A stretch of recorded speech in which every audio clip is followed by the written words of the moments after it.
Sekarang kita masuk ke contoh implementasi perhitungan menggunakan algoritma Bresenham. Misal di sini ada soal, diketahui titik pusat lingkaran adalah 0,0, kemudian jari-jari lingkaran adalah 10.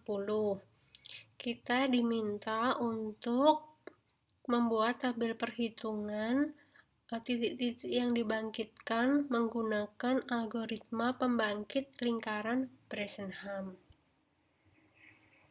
Oke, langsung saja. Berarti kita gunakan algoritma yang tadi sudah kita bahas. Pertama, di langkah yang pertama, kita menentukan ada jari-jari. Tadi udah dikasih tahu jari-jarinya 10. Titik pusat lingkaran berarti titik XC dan YC 0,0. Kemudian titik yang pertama kita bangkitkan tadi kan X0-nya 0, Y0-nya sebesar R.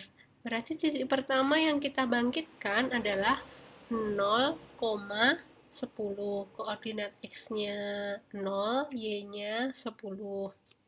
Selanjutnya kita hitung P1. Karena R-nya 10, tinggal kita masukkan saja di rumus. Di sini kita peroleh P1-nya minus 9. Nah, selanjutnya kita masuk ke langkah yang ketiga. Di bagian atas ini nanti bisa dilihat cheat sheet algoritmanya ya. Oke, kita menghitung titik-titik yang dibangkitkan di kuadran pertama. Nah, tadi karena waktu kita hitung P-nya tadi 1 minus R, 1 minus 10 adalah minus 9, berarti kalau kita lihat di sini, dan tadi Y-nya, X sama Y-nya kan kita dapatkan X-nya 0, Y-nya 10, berarti memenuhi syarat ya. 0 kurang dari 10, berarti bisa masuk ke langkah yang bawahnya ini. P-nya minus 9. Berarti kalau gitu masuk yang kondisi yang bawah. X-nya bertambah 1, yang tadinya 0 jadi 1. Y-nya itu tetap. Tadi 10, tetap 10. Kemudian P selanjutnya itu dihitung dari P saat ini minus 9 ditambah 2 kali X1 berarti ditambah 2, kemudian ditambah 1, kita peroleh minus 6. Oke. Kemudian K yang kedua, P-nya tadi kita peroleh minus 6, berarti kita masuk ke langkah, kita cek dulu X sama Y-nya. X sama Y-nya dia masih memenuhi ya, X-nya kurang dari Y, berarti masih kita lanjutkan, bisa kita lanjutkan langkah selanjutnya. Berarti karena kita masuk kondisi yang bawah, masih yang bawah, X-nya nambah 1, dari 1 jadi 2, Y-nya tetap dari 10 tetap 10. Kemudian kita hitung lagi P untuk iterasi yang berikutnya. Nah, kita cek lagi, X-nya masih kurang dari Y, berarti masih bisa lanjut ya iterasinya untuk titik-titik di kuadran yang pertama. Oke. Tadi waktu kita hitung P3 dapatnya minus 1. Ini kita ingat-ingat. Nah, di sini sebenarnya udah ditulis juga sih. Karena P-nya minus 1, berarti masuk kondisi yang bawah lagi. Di sini X-nya ditambah 1, dari 2 jadi 3, Y-nya masih tetap 10. Kemudian P-nya kita hitung, ternyata hasilnya kita peroleh P-nya 6. Terus kita lihat cek, X-nya masih kurang dari Y. Berarti langkahnya masih bisa dijalankan. Tapi sekarang yang langkah berikutnya kita masuk kondisinya yang di atas ini ya, karena P-nya 6. Karena P-nya 6, maka X-nya bertambah 1, dari 3 jadi 4, Y-nya berkurang 1. Jadi garisnya tuh semakin ke titiknya, maksudnya semakin ke kanan dan semakin turun ya. Tadinya 3,10 jadi 4,9. Sama kan kayak kalau lingkaran kan dari atas, kalau kita gambar dari atas ke kanan gitu kan dia semakin ke kanan dan semakin turun gitu. Oke. Y-nya 9. P selanjutnya kita hitung pakai rumusnya yang di atas, yang kondisi yang atas ini kita peroleh minus 3. Terus kita cek, X-nya masih kurang dari Y, berarti iterasinya masih bisa dilanjutkan. Tadi P-nya minus 3 ya. Karena minus 3 masuk di kondisi yang bawah, kita hitung X-nya nambah 1, Y-nya tetap 9. Terus kita hitung P-nya positif. Karena X-nya masih kurang dari Y, masih boleh dijalankan bagian algoritma ini, berarti yang atas ya. Yang atas, X-nya kita tambah 1, dari 5 menjadi 6. Y-nya kita kurangi 1, dari 9 jadi 8. Terus kita hitung P selanjutnya. Nah, kalau kita cek 6 sama 8 ini masih memenuhi nih ya, selama X kurang dari Y. Berarti iterasinya masih lanjut. Karena tadi P-nya 5, maka kita masuk kondisi yang atas lagi. X-nya bertambah 1, Y-nya berkurang 1. Nah, di sini kita peroleh 7, 7. Apakah memenuhi kondisi ini? Enggak kan? Berarti kita sebenarnya nggak perlu lagi menghitung P yang selanjutnya, karena nanti nggak akan ke iterasi yang berikutnya. Nah, di sini iterasinya selesai.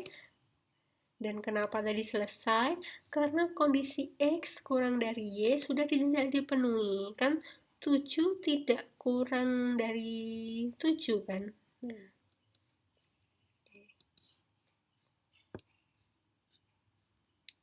Nah, selanjutnya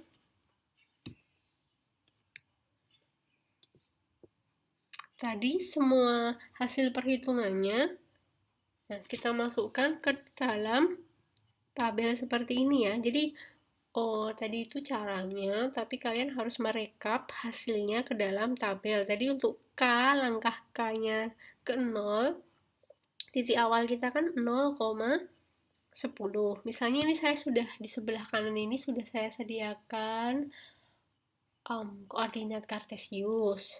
Terus, jadi koordinatnya agak beda ya. Jadi dia pixel-pixel kan kalau di komputer. Nah, jadi 0,0-nya itu tetap berupa pixel nih. Sini ya, 0,0 ini tetap berupa pixel. Nah, yang pertama kita gambar adalah titik 0,10. Berarti kita hitung 0,10 itu di sini. Kita kasih blok X-nya 0, Y-nya 10. Terus tadi di perhitungan yang berikutnya kita peroleh 1,10. Berarti bergeser ya, tapi tetap di 10 di sini ya. Terus 2,10. Kemudian 3,10.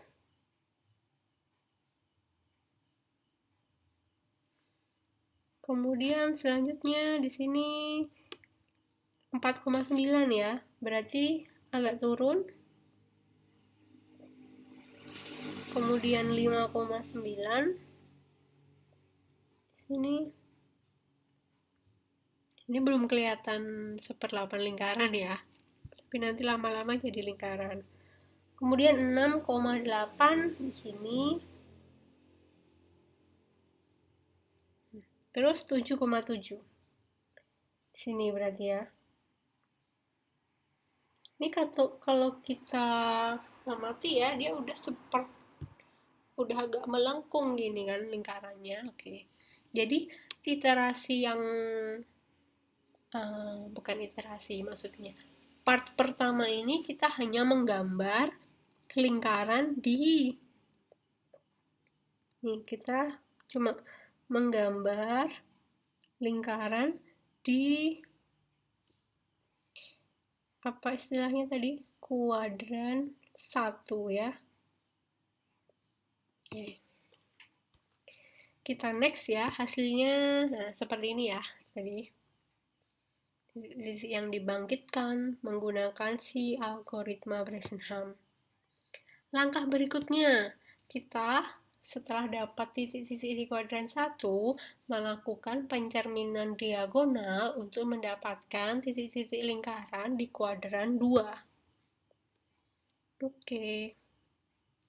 Lakukan pencerminan diagonal dari urutan bawah ke atas untuk mencari nilai kuadran 2. Pencerminan diagonal dilakukan tadi dengan cara ini ya, X sama Y-nya ditukar. Oke, jadi tadi di kuadran 1 itu kita yang ini 1 sampai 7 ini kita peroleh dari kuadran 1. Yang merah-merah ini kita ini kan 7,7, kalau ditulis lagi sebenarnya nggak apa-apa sih, tapi hasilnya kan kalau kita tukar tetap 7,7. Nah, berikutnya yang kita tulis di entry nomor 8 itu kita dapatkan dari yang entry nomor 6. Tadinya 6,8 kita tukar jadi 8,6. Terus entry nomor 9 itu dari yang entry nomor 5. Tadinya 5,9 kan dicerminkan, berubah jadi 9,5 dan seterusnya. 4,9 jadi 9,4. 3,10 jadi 10,3. Kemudian 2,10 10,2, 1,10 10,1, terakhir 0,10 jadi 10,0. Selanjutnya, titik-titik yang tadi sudah kita dapatkan di tabel, kita coba gambarkan di koordinat Kartesius. Supaya lebih mudah, ini kita kasih nomor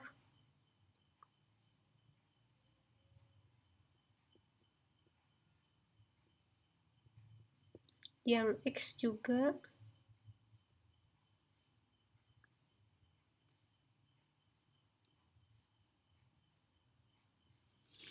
Oke, kita lihat di sini. Tadi ini koordinat 7,7. Nah, kita gambarkan juga nih biar lebih mudah, kita gambarkan garis diagonalnya biar lebih kelihatan. Nah, 7,7 kalau dicerminkan secara diagonal terhadap garis ini tadi, garis Y sama dengan X, dia tetap di 7,7. Kemudian untuk koordinat 6,8 dia jadi 8,6 ya. Kemudian koordinat 5,9 jadi 9,5. Di sini ya berarti ya.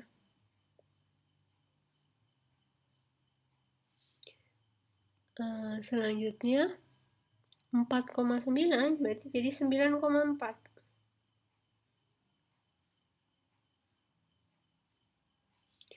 Lalu 3,10 berarti 10,3.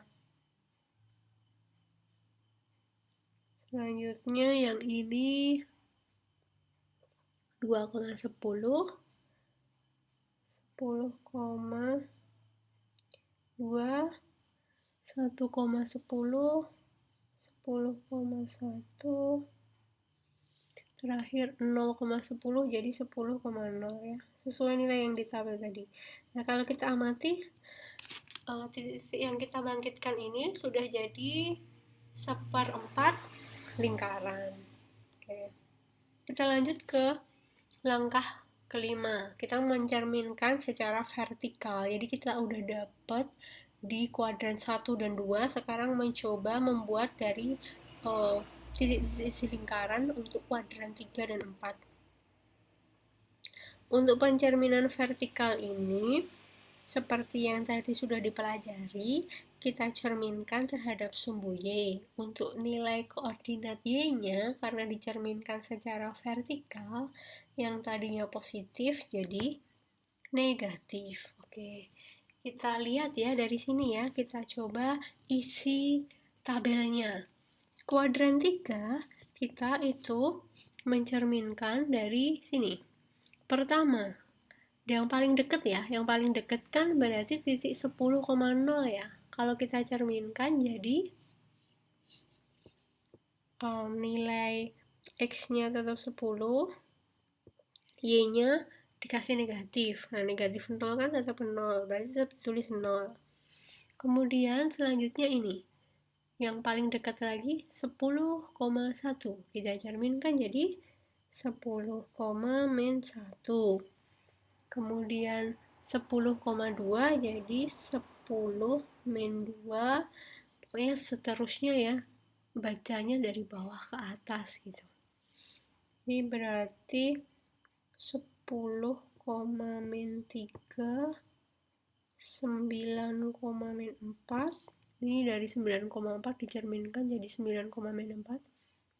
9,5 kita cerminkan jadi 9, min 5. Kemudian 8, min 6. Kemudian 7, minus 7. Kemudian, jadi kalau kuadran 2 kita cerminkan hasilnya jadi kuadran 3. Kalau kuadran 1 kita cerminkan jadi kuadran 4. Kita mulai juga dari yang bawah ya, yang titiknya paling dekat. Di sini berarti isinya 7, min 7. Kemudian 6, min 8. 5, min 9. 4, min 9. 3, min 10. 2, min 10. 1, min 10. 0, minus 10. Oke, kita lengkap ini sudah di kuadran 3 dan 4. Nah, selanjutnya, tadi titik-titik yang udah kita isi ini, kita coba gambarkan. Nah, kita gambarnya pakai pencerminan terhadap garis yang ini. Garis, ini ya, garis apa ini, sumbu X ya. Oke, kita coba gambarkan langsung aja ya. Ini kan kita udah dapat sih titik-titiknya 10,0 kan tetap di sini ya. Ini 10,0, 10, min 1. Nah, kita coba kasih koordinat aja biar gampang. Ini kan 0, 1, 2, 3, minus tapi ya, minus 4, minus 5, minus 6, minus 7, minus 8, minus 9, minus 10. Sini 0, ini 0, 1, 2, 3, 4, 5, 6, 7, 8, 9, 10.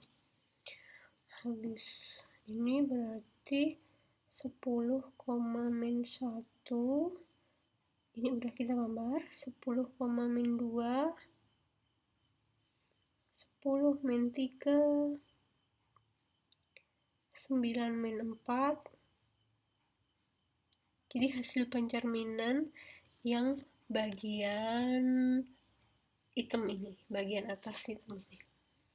Terus jadi sampai ini 9, min 5. 8, min 6. 7, min 7. Sini diulang ya, 7, min 7 di sini lagi. 6, min 8.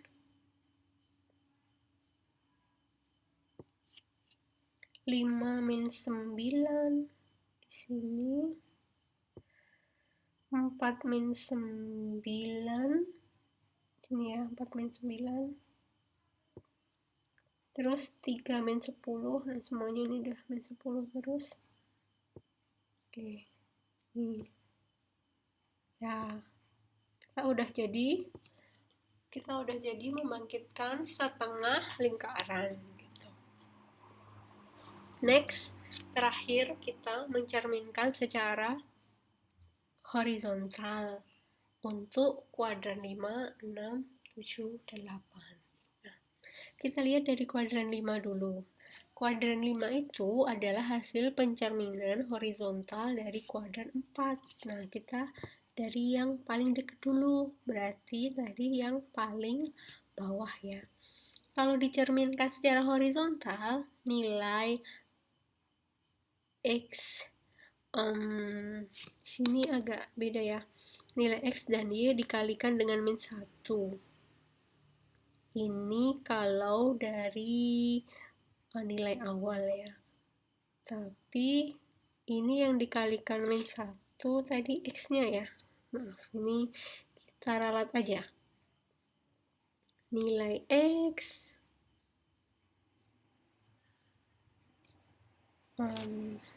nilai X itu maaf saya hapus dulu.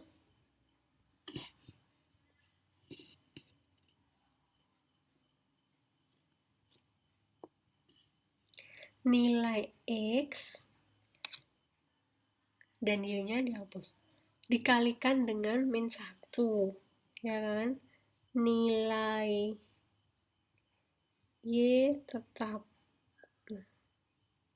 Oke.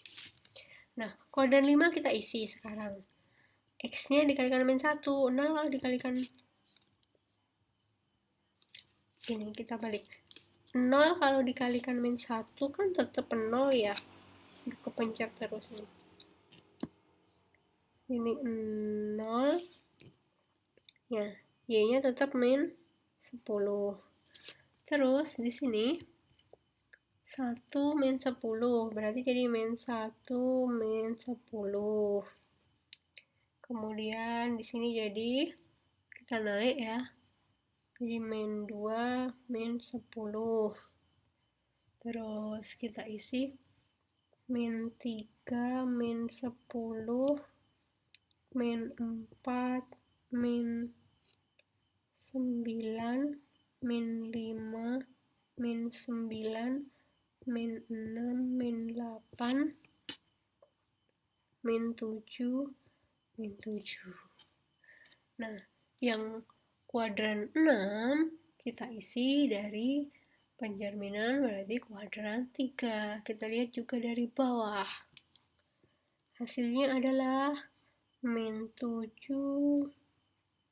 min 7 min 8 min 6 min 9 min 5 min 9 min 4 min 10 min 3 min 10 min 2 min 10 min 1 min 10 0. Kuadran 7 diperolehnya dari kuadran 2, kuadran 8 dari pencerminan horizontal terhadap kuadran 1.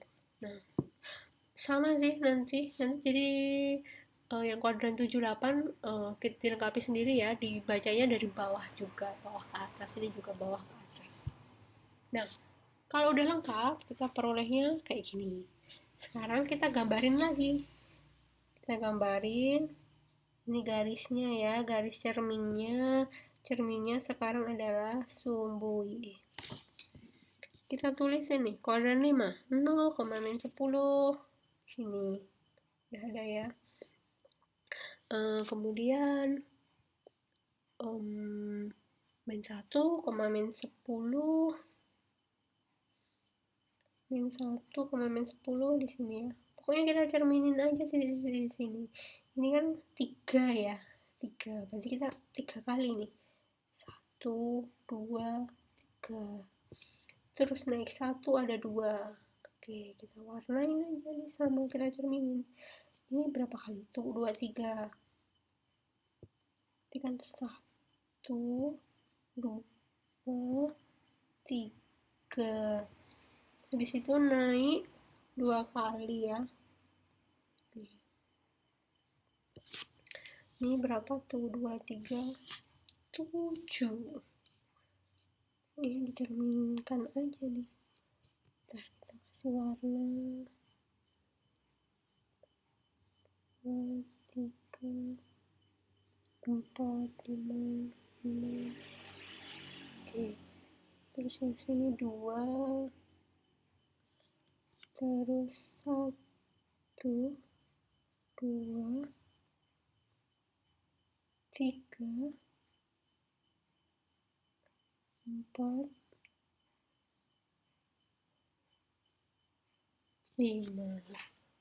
Nah, jadilah di sini lingkaran kita. Nah, tadi kalau kita cermati, mungkin langkahnya agak panjang gitu ya, tapi sebenarnya yang terjadi di komputer kita itu ya seperti ini, cara software membangkitkan garisnya itu seperti ini. Dia harus mencari titik-titik di mana dia menggambarkan poin-poin gitu.